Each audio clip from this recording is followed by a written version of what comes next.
Chōshō Zennin, segundo encontro, Hanya Shingyo, parte 2.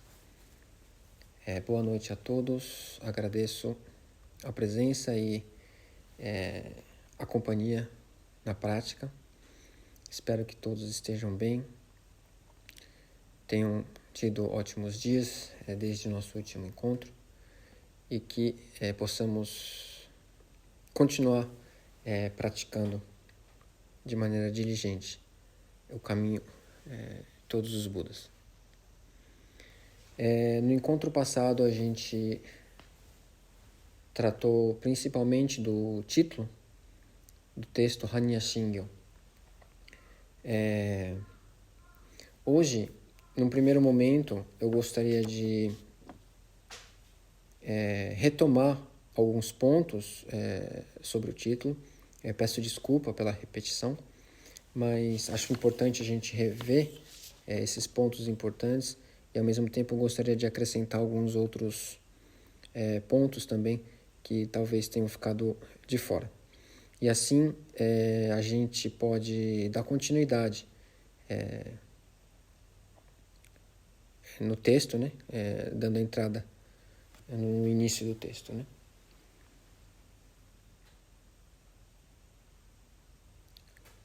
Makahanya Haramita Shingyo.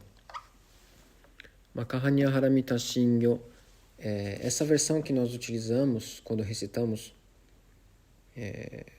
nas cerimônias, né? Quando recitamos em japonês, principalmente, é uma tradução feita pelo monge Genjo Sanzo já há bastante tempo e se tornou a versão mais popular. Temos várias versões conhecidas, né? Mas essa do Genjo Sanzo Hoshi é a mais popular, né? A mais usada hoje em toda a Ásia, não só no Japão, mas em toda a Ásia, né? O título Hanya Shingyo, muitas vezes ele é compreendido como o Sutra do Coração, né? Mas é importante a gente saber o que de fato significa esse coração, né? A gente não pode entender esse coração como mente ou como coração no sentido de sentimento, mas sim como essência, como cerne, né? O primeiro ponto a relevar quando a gente estuda o Hanya Shingyo, principalmente na questão do título, esse termo Makahanya, que vem do sânscrito, né? Maha, significa grande, né? Originalmente ele não existia, né? Na primeira tradução dele, né? Quando o Genjo Sanzo fez essa tradução. Esse texto, esse conceito, né? Maka, essa palavra Maka ou Maha, né? Foi colocada posterior, né? Não se sabe muito bem onde, em que momento essa palavra foi colocada, mas provavelmente na China ou mesmo aqui no Japão.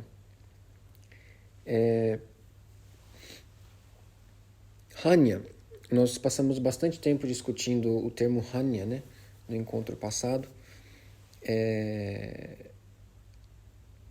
entendendo Hanya como a sabedoria original, essa sabedoria primordial, que é a sabedoria anterior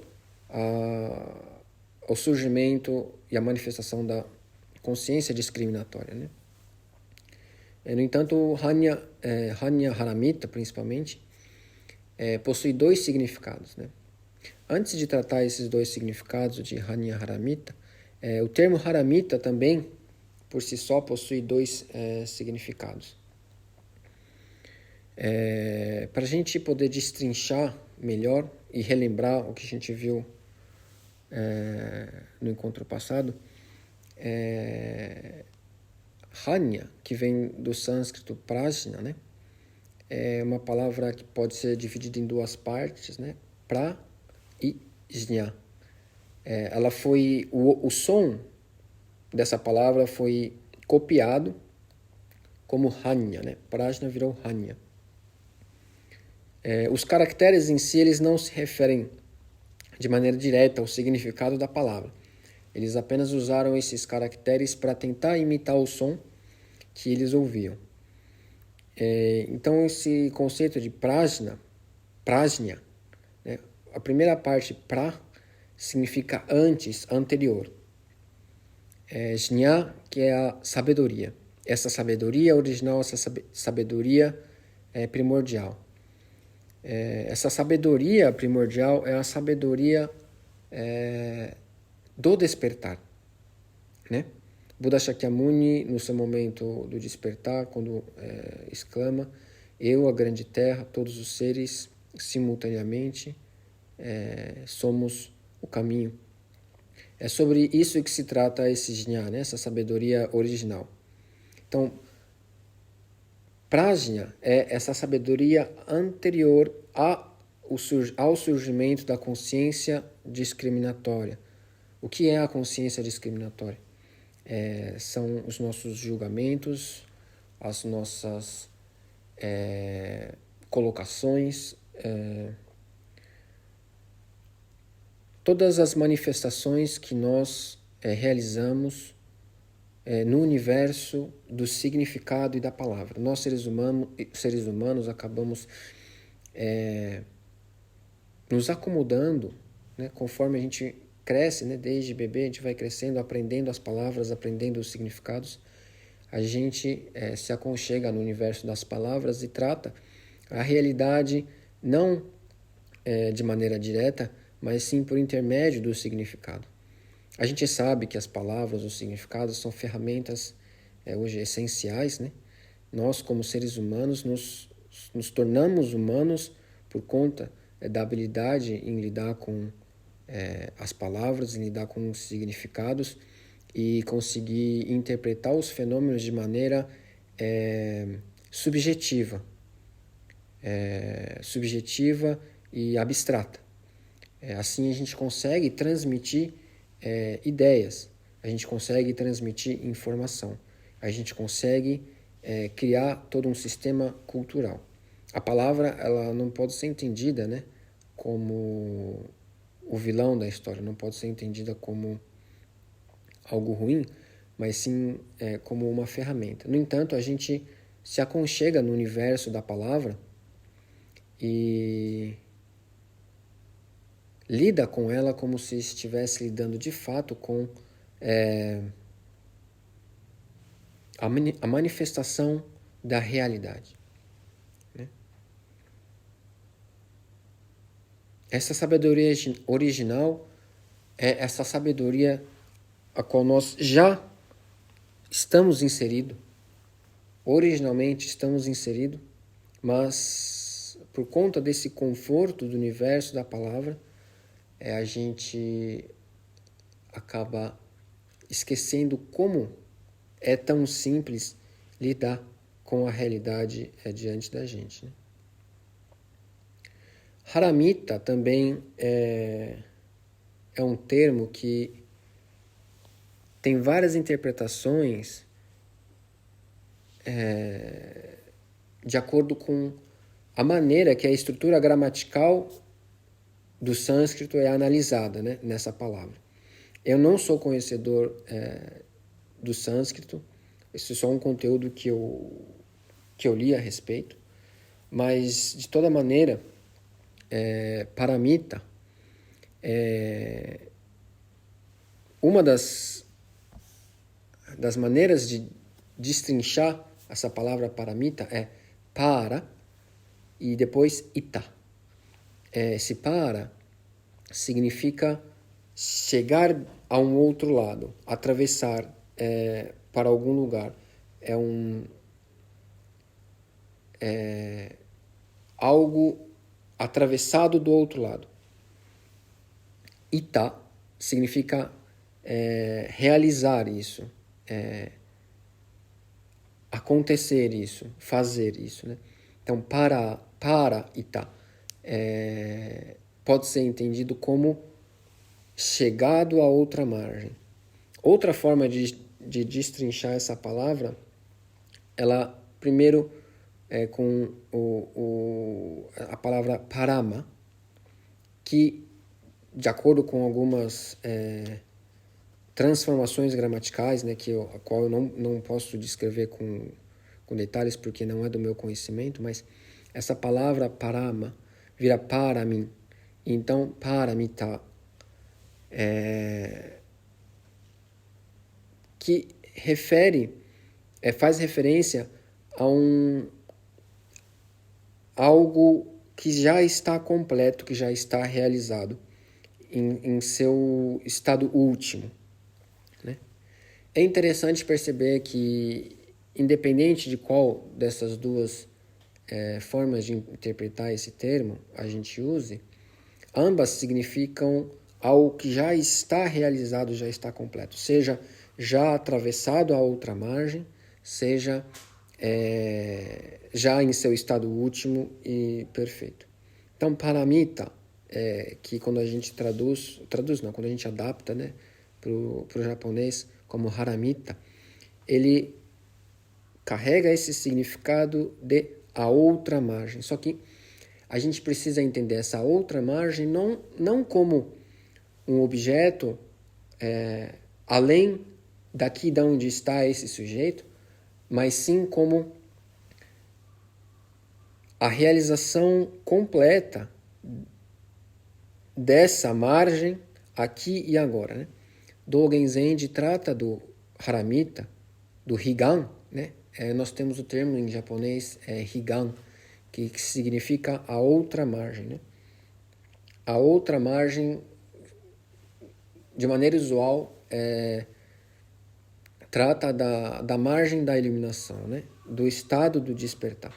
Só que Dogen Zenji, compreendendo o que de fato é o despertar de Buda Shakyamuni, simultaneamente é o caminho com todos os seres, com toda a grande terra. Aqui e agora. Não há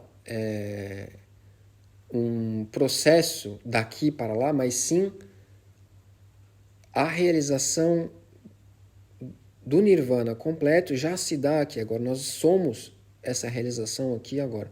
Então isso, Dogen, muito sabiamente, ele acrescenta um caractere na frente desse termo higan, que significa outra margem. Ele coloca o caractere to, formando a palavra to higan, que significa já chegado à outra margem, né? Já está na outra margem. A outra margem já realizada, completa, aqui e agora. Essa sabedoria original já é realizada, completa, aqui e agora. Já é atravessada. É o aqui e agora. Não há um anterior, não há um posterior. Não há essa ideia de transpor alguma coisa onde a nossa manifestação acontece dentro de uma linearidade no tempo, né? Nós vamos ver logo também aqui na primeira frase, nas primeiras sentenças do texto, que a ideia de tempo, qual nós tratamos aqui, e seja em qualquer outro texto dos ensinamentos desses mestres do passado, a ideia de tempo ela não pode ser tida como a ideia usual que nós temos aqui no Ocidente, aí no Ocidente principalmente, de linearidade, onde o passado passa a tornar-se presente, que se torna futuro, né? É uma condição diferente do tempo,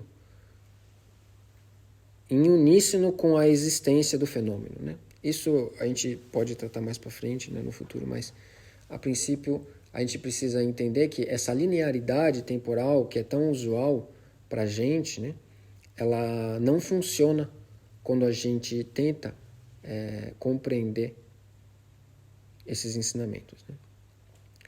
Entendendo Hanya e Haramita com essas pluralidades de significados, a gente pode saber que Hanya Haramita é a realização dessa sabedoria original aqui e agora, mas também carrega um outro significado que é Hanya Haramita Nyoson. Nós falamos sobre isso também no encontro passado. E Hanya Haramita Nyoson é a mãe de todos os Budas. Nyoson significa a venerável mãe. A venerável mãe de todos os Budas, Bodhisattvas, Mahasattvas. Essa mãe de todos os Budas é a origem de toda essa sabedoria. Ou seja, é essa sabedoria original, primordial, que permeia já toda essa realidade em todas as direções, anterior ao surgimento da nossa consciência discriminatória.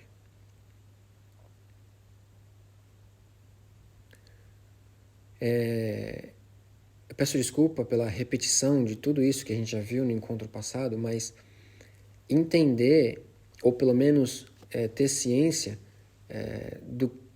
da profundidade do que representa esse termo Hanya Haramita, que se repete muitas vezes dentro do Sutra, é importante a gente ter ciência disso para depois saber com o que nós estamos lidando dentro do texto. Não só tratar Hanya Haramita como a sabedoria perfeita, mas compreender tudo o que carrega essa colocação, Depois, então, nós temos o Shingyo, só para finalizar a nossa revisão. É interessante lembrar, uma coisa que eu acabei esquecendo de colocar no encontro anterior, que a palavra Gyo, ou Sutra, ela também não existia no texto original, porque esse texto ele não foi criado, mesmo ainda na sua época em sânscrito, ele não foi criado como sutra, Ele não é um ensinamento direto de Buda Shakyamuni, por isso não é considerado um sutra. E eu vou complementar essa explicação assim que nós revermos o termo Shin, que o termo Shin, que significa usualmente, hoje no japonês contemporâneo, coração, mente, sentimento. Esse Shin ele trata da essência desse Hanya Haramita. Existe uma outra definição, também uma outra forma de interpretar esse termo Shin, que é mantra. Por quê? Ainda antes do surgimento do budismo, na época anterior ao surgimento do budismo, quando havia a religião dos Brahmanes, existia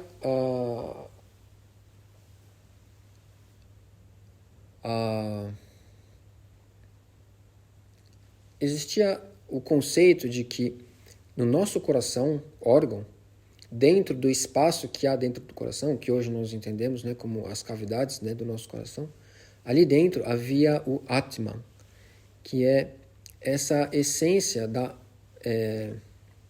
a essência daquele ser, o que hoje nós traduzimos em alguns textos como a alma da pessoa, mas a essência daquele ser habitava essa cavidade dentro do coração. E era o coração que tinha, que carregava o poder mágico, o poder além humano, de realizar todas as façanhas que os yogis, aqueles praticantes do passado tinham, nessas histórias que a gente acaba lendo. Então, o coração ele detém, no ponto de vista dessa religião Brahmani, essa capacidade mágica, essa capacidade de poder.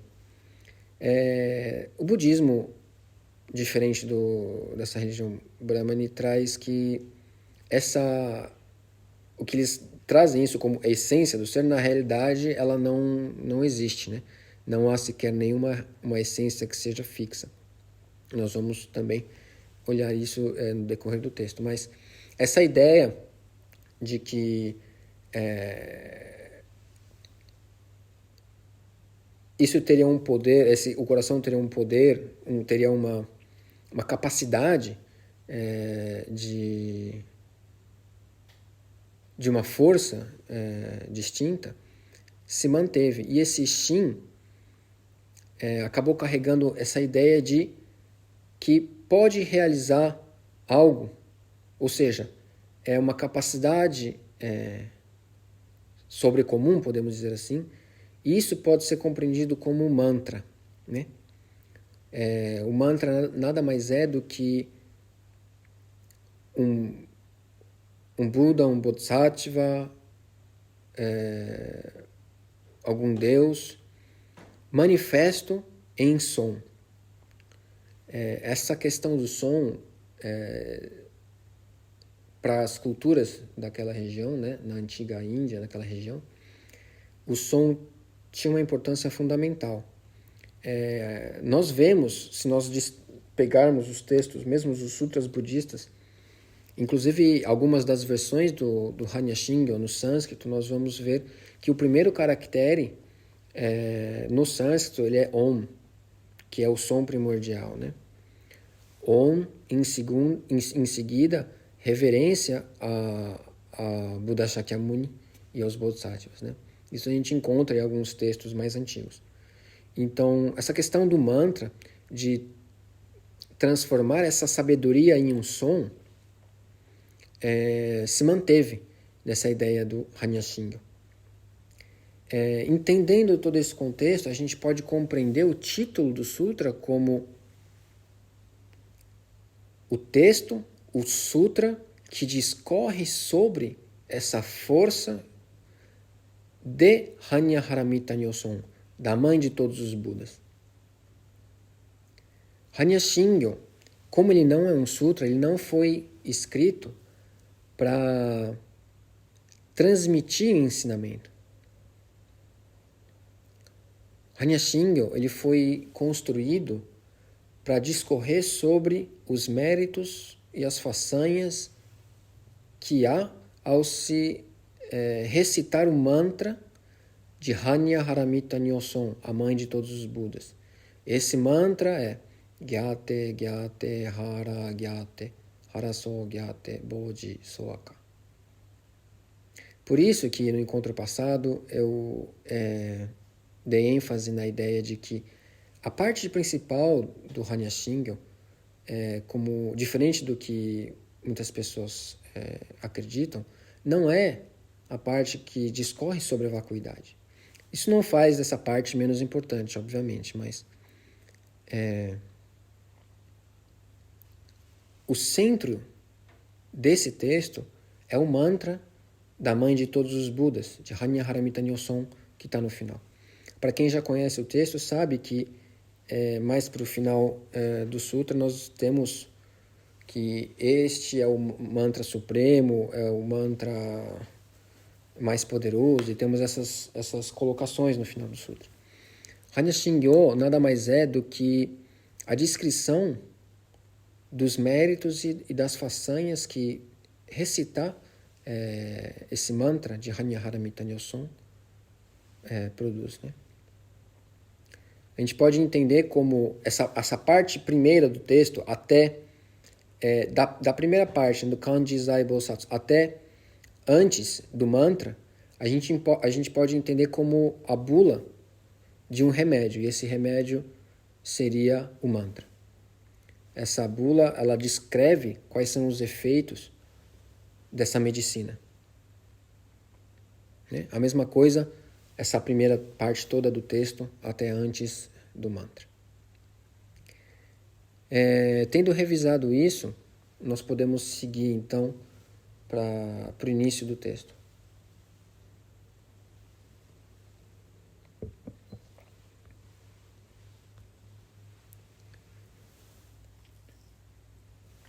Kanji Zai Bosatsu Gyo Jin Hanya Haramita Ji Shoken Goon Kaiku Doi Saiku Yaku. Kanji Zai Bosatsu. Nas traduções que nós encontramos, é extremamente comum ser traduzido como Bodhisattva Avalokitesvara ou Bodhisattva Kannon. Né?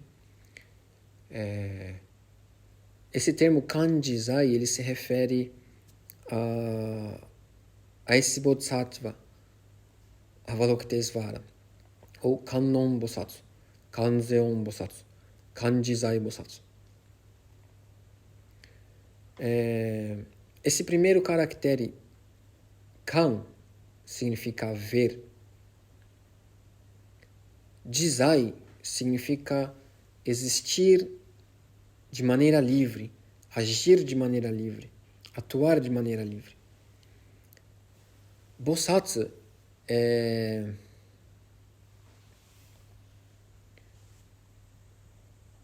nós podemos, nesse primeiro momento, compreender o termo Bosatsu como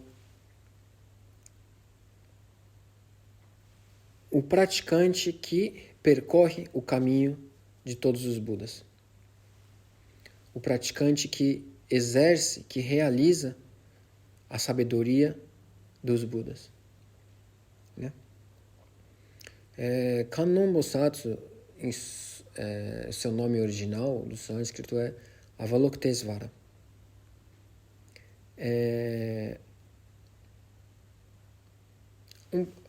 Antes de eu prosseguir, só como adendo, outras versões do Hanyashin e outras traduções é colocado antes dessa parte do surgimento de Kannon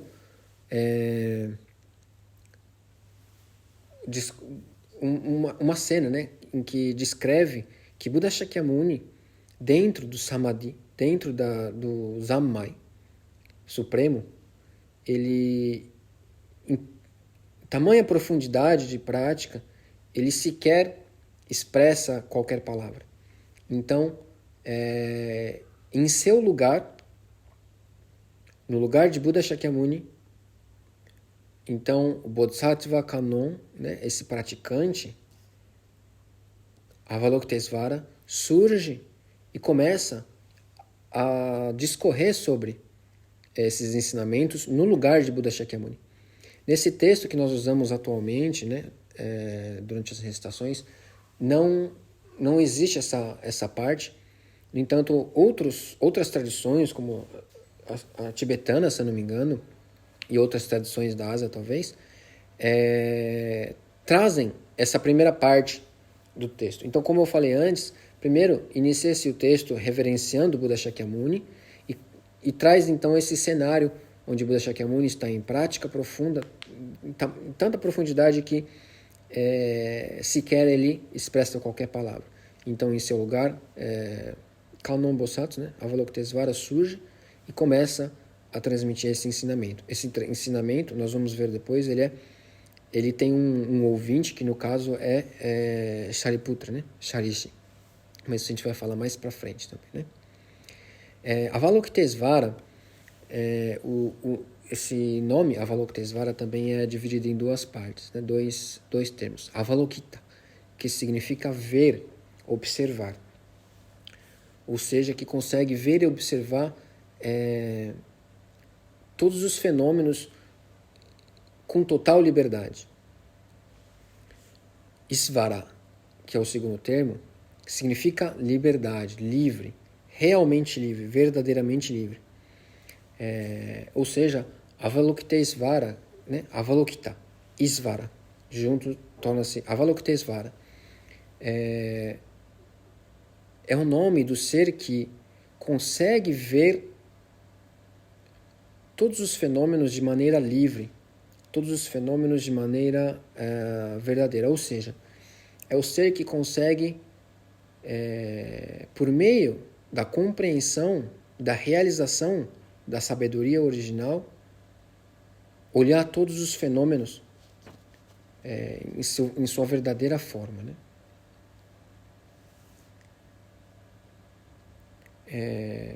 Apesar do caractere aqui no texto ser o caractere ver, né, observar, a gente pode estender isso para todos os outros sentidos do nosso corpo. Os olhos, nariz, língua, ouvido, corpo.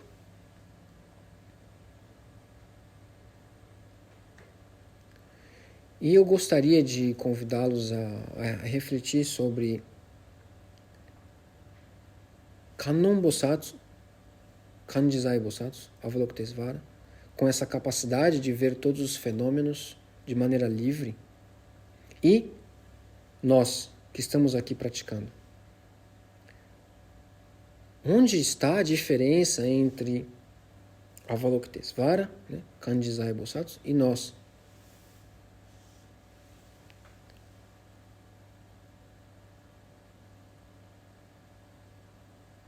Quando estamos com os olhos abertos,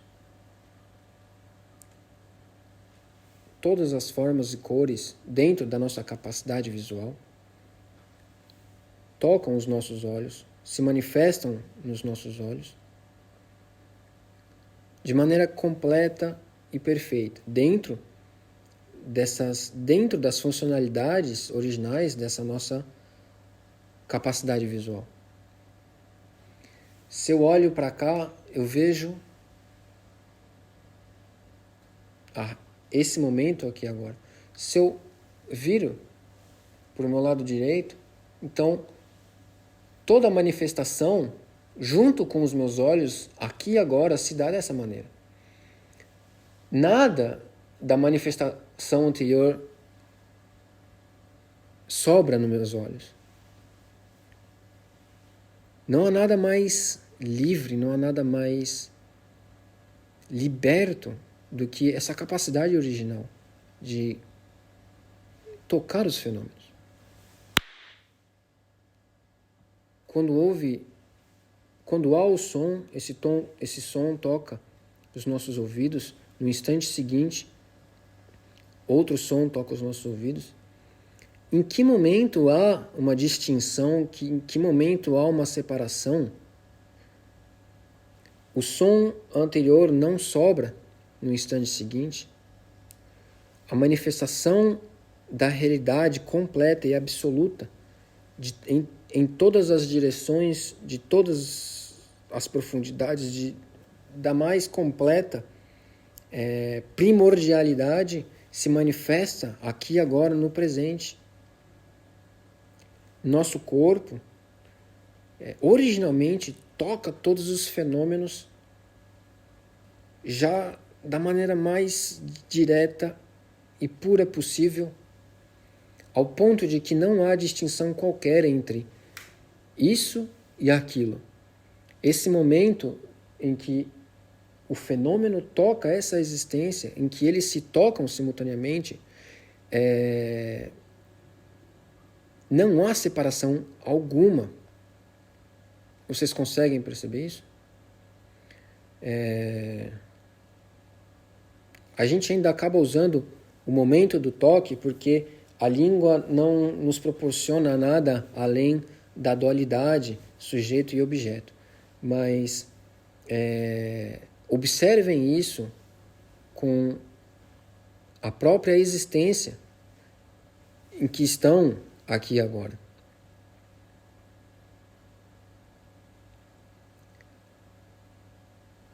Se eu fecho os meus olhos, se eu abro os meus olhos, tudo se manifesta da maneira como se manifesta. Não há nenhum tipo de forma, nenhum tipo de cor que sobre, o que permaneça na minha visão. Não há nenhum tipo de som que permaneça na minha audição. Não há nenhum tipo de odor que permaneça no meu olfato.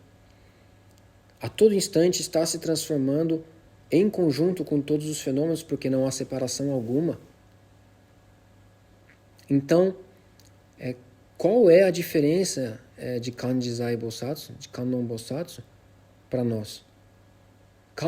Kannon Bosatsu, aqui nesse texto, claro que dentro da literatura trata-se de Avalokitesvara, mas é o próprio praticante.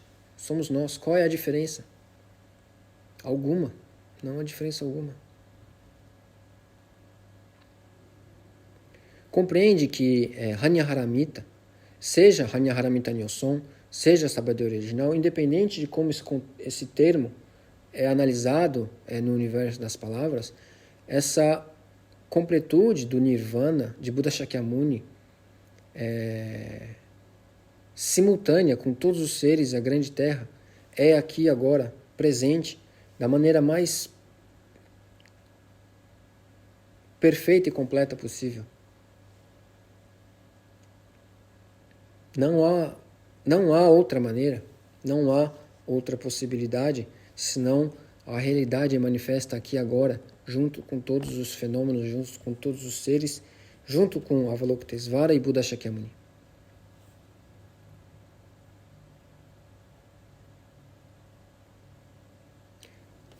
Kanjizai Bosatsu, o praticante, o Bodhisattva, que consegue perceber a realidade de maneira livre, tem exatamente a mesma capacidade que nós temos.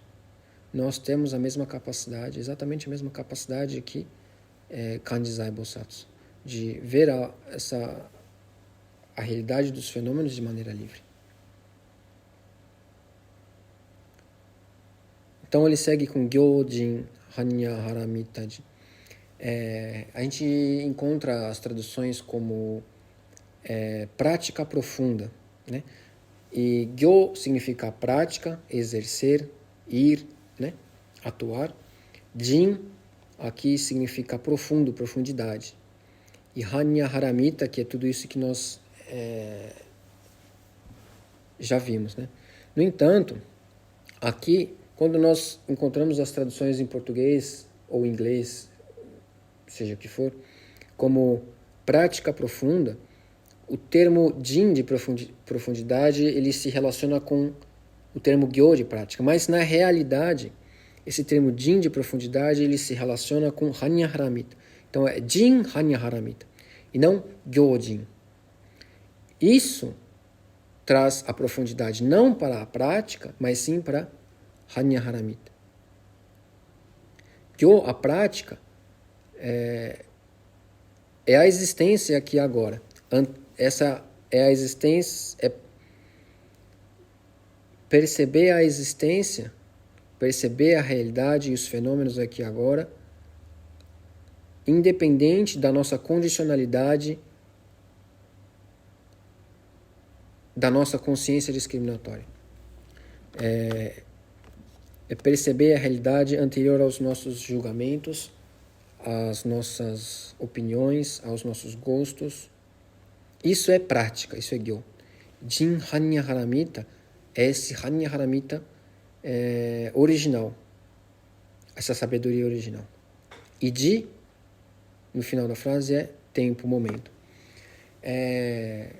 Essas traduções que nós temos para o Ocidente, por conta da estrutura linguística que exige uma conjugação verbal em um tempo específico, a gente coloca essas traduções como passado. Então, quando o Bodhisattva Avalokitesvara praticava profunda Hanya Haramita, então ele percebe, e isso tudo fica no passado. A gente volta a se prender nesse conceito criado pela nossa consciência humana de linearidade do tempo, entre passado, presente e futuro. No entanto, esse caractere Ji, ele significa momento aqui e agora, e não há colocação de passado, presente ou futuro. Buddha Shakyamuni, eu repito, foi extremamente claro quando colocou: eu, a grande terra, todos os seres, simultaneamente, somos o caminho. Compreender o presente como totalidade é fundamental para entender onde se manifesta Hanya Haramita, onde Avalokitesvara, onde Kannon Bosatsu pratica essa profunda sabedoria.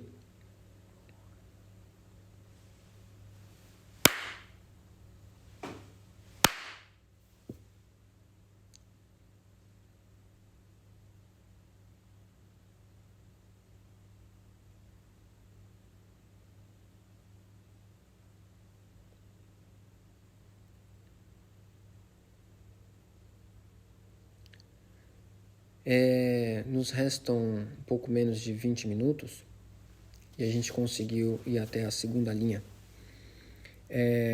Por conta do nosso tempo, para não ficar muito tarde também, eu peço licença para a gente terminar por aqui e abrir espaço para as perguntas, caso elas existirem.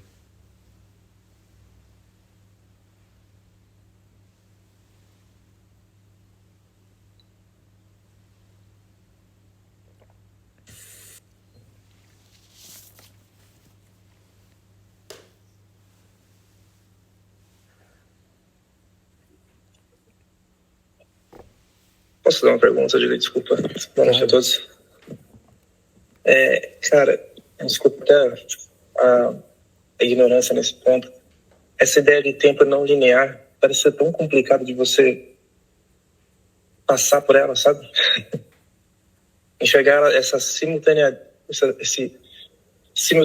que você falou é muito, muito difícil, cara. Fiquei pensando desde o último encontro, mas é muito... Parece que chega a um ponto da cabeça que tem um muro e que você fica arranhando esse muro e não passa. É pelo fato de que não é passando pelo muro que você vai compreender isso. Como eu falei hoje, nós estamos confortáveis no universo da palavra, dos conceitos, dos significados. O maior obstáculo que nós temos para compreender essa sabedoria original é tentar resolver os fenômenos por meio da palavra, por meio do conceito. Quando a gente trata dessa ideia de linearidade ou singularidade do tempo, a gente está tratando ela por meio dos conceitos e das palavras. É exatamente isso que precisa ser evitado. Não há necessidade de esforço algum para que o presente e os fenômenos se manifestem da maneira como eles se manifestem. Não há necessidade de força intelectual, não há necessidade de força conceitual, não há necessidade de jogo de palavras e nem de filosofia para entender isso.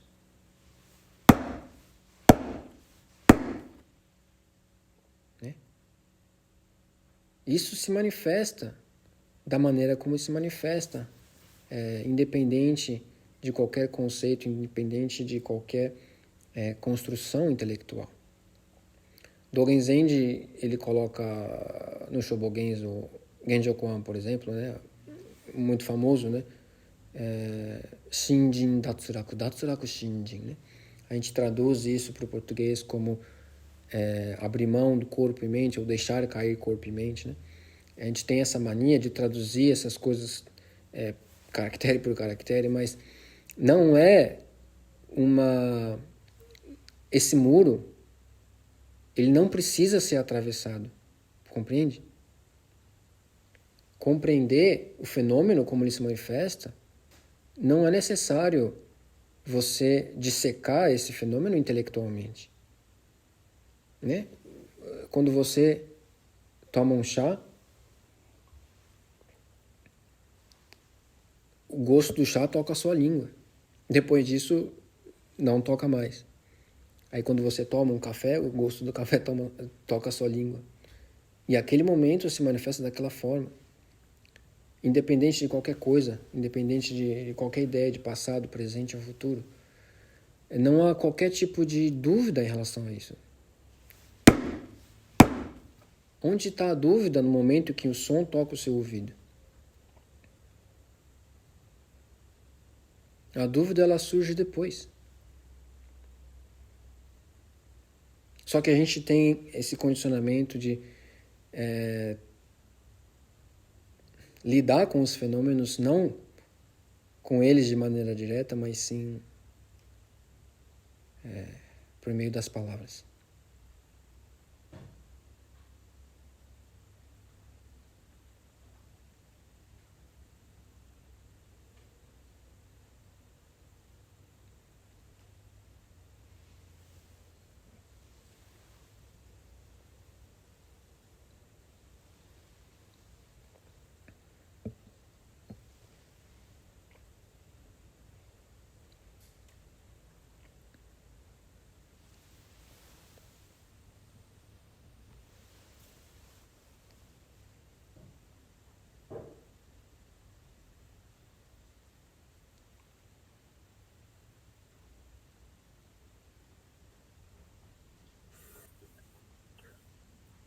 Boa noite a todos. Boa noite. Com relação ao conceito de margem, a outra margem, também envolveria isso como sendo um estado de consciência, ou conceito que a gente vai criando apegado às palavras também? Seria mais ou menos como você está explicando isso? De atravessar a outra margem. Esse outra margem seria um conceito, um estado de consciência que a gente vai criando, distorcendo para tentar adequar o que... Um conceito intelectualizado seria mais ou menos isso? A outra margem, que se refere à margem do despertar, né, da iluminação, ela nada mais é do que essa própria margem aqui agora. Essa outra margem, ela já é aqui agora onde nós estamos. Não há necessidade de um estado de consciência diferente, porque não se trata de consciência. A consciência é posterior a isso. A gente não pode se apegar à tentativa de buscar algum estado de consciência diferente desse que há aqui e agora. Esse é o bloqueio que nós temos quando nós começamos a prática, né? Nós sentamos em zazen e, de uma forma ou de outra, a maneira como está não é suficiente. O estado de consciência em que eu estou não é suficiente. A forma que os pensamentos surgem na minha mente não é adequada. E nós ficamos caminhando em círculo dentro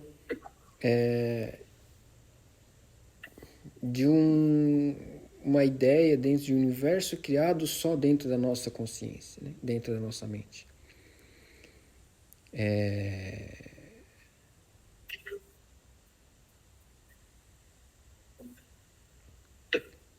O que tem de inadequado quando um pensamento surge durante o zazen? O que tem de inadequado quando a nossa manifestação aqui agora não é de acordo com a que a gente gostaria que estivesse? Né? Compreender que a outra margem, ou seja, compreender que o despertar, ele é a manifestação aqui e agora, já completa, ele se manifesta de maneira completa aqui e agora, é entender que não há necessidade, não há uma outra consciência a ser buscada, né? A gente precisa voltar, na verdade nós precisamos abrir mão dessa ferramenta que a gente... É uma ferramenta importante, óbvio, né? Que é a linguagem, a memória, a intelectualidade. É uma ferramenta importante, mas nós precisamos compreender que não é nada além do que uma ferramenta, e que não é por meio dela que a realidade é tocada. Nós já tocamos a realidade. Onde está esse fenômeno? Se não aqui e agora, no momento em que ele se manifesta, ao mesmo tempo em que nós manifestamos essa existência aqui e agora. Né? A gente não precisa ir para nenhum lugar para buscar esse contato com o fenômeno. Esse contato já está acontecendo aqui agora.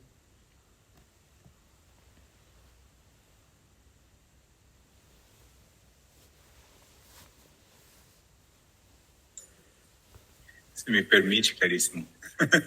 Claro. É interessante que a gente, voltando nesse seu comentário para o início do texto, né? E quando Avalokitesvara, enfim, Kanzeon, pratica, e eu estou usando o verbo agora no presente, porque eu acho que faz mais sentido, as nossas traduções, pensando nisso, tudo que está falando, deveriam, acho que está no presente. Pratica, até porque, né, todos os tempos estão sobrepostos, né? Ele continua praticando. Né? Então, quando o Bodhisattva pratica, né, aprofunda a sabedoria, né, original, enfim, acho que a grande questão é que a prática dessa grande sabedoria no aqui e agora é justamente o desapego de toda a conceituação, de toda essa consciência da linguagem, isso tudo que você está falando, né? E é o que faz o aqui, agora e né, e a nossa né, o aqui agora ser a nossa possibilidade de realização do despertar, porque a gente abrindo mão, a gente fica só com os fenômenos e não fica, na verdade, com eles, né? O que você acha disso? Faz algum sentido isso? Claro, e eu diria mais de que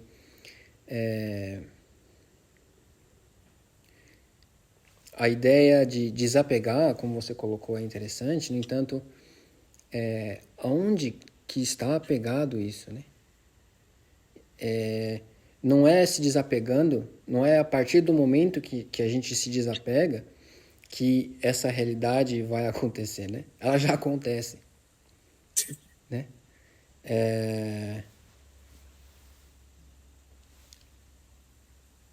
A gente acaba caindo nessa ideia de processo, de que há um processo em que nós vamos percorrer para que nós cheguemos ao estado do despertar. No entanto, esse estado ele já acontece originalmente. A gente se apegando ou não. O apego, o conceito de apego, o apego em si, ele só acontece dentro desse universo das palavras. O fenômeno em si, quando ele acontece, não há apego. Não há possibilidade de se apegar e nem se desapegar, porque só há aquilo naquele momento. Né?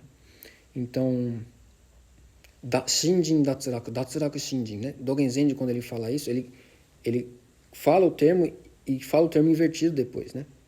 Justamente por causa disso. Originalmente já está caído, não precisa tirar algo que sequer está lá. Porque a gente acaba tendo, a gente sempre acaba tomando isso do ponto de vista sujeito e objeto. Mas sujeito e objeto não existem. Não é sobrepassando a ideia de sujeito e objeto que a gente vai encontrar isso. Já está ali.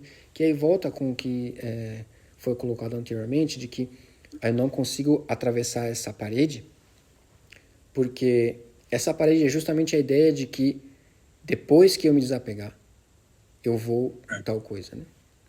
Isso não existe. Perfeito. Obrigado.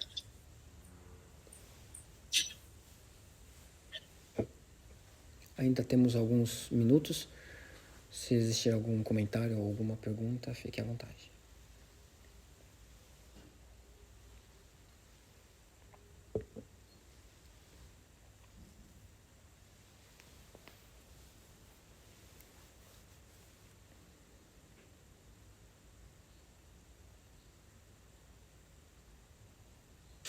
Só para... Perdoe, desculpa interromper novamente. Então, o fenômeno, ele precede a conceituação. Seria basicamente isso. A partir do momento que o fenômeno existe, que eu experimento, aí essa ferramenta é utilizada para conceituar, para julgar, para separar. Seria mais ou menos isso? Eu te convido a perceber isso agora. O que vem primeiro? As formas e as cores que seus olhos estão tocando, ou a ideia que elas transmitem? É isso que você precisa observar. E assim que você, de fato, observar isso, você vai ter essa experiência, né? Não importa o que eu fale, da maneira que eu fale, não importa o quanto você anote ou memorize, não vai valer de nada se a hora que você, nesse momento aqui agora, você não perceber isso. É exatamente esse ponto que precisa ser percebido, né? Observe qual que vem primeiro. Aonde que isso acontece, né?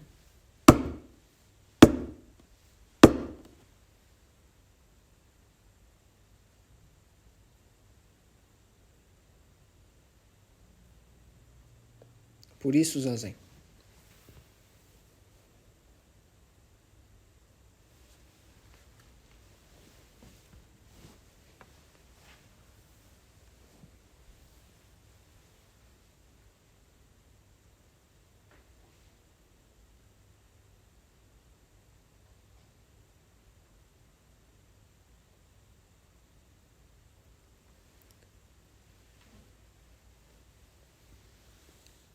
Se não houverem mais perguntas, então, acho que podemos encerrar por aqui, tudo bem? Muito obrigado a todos.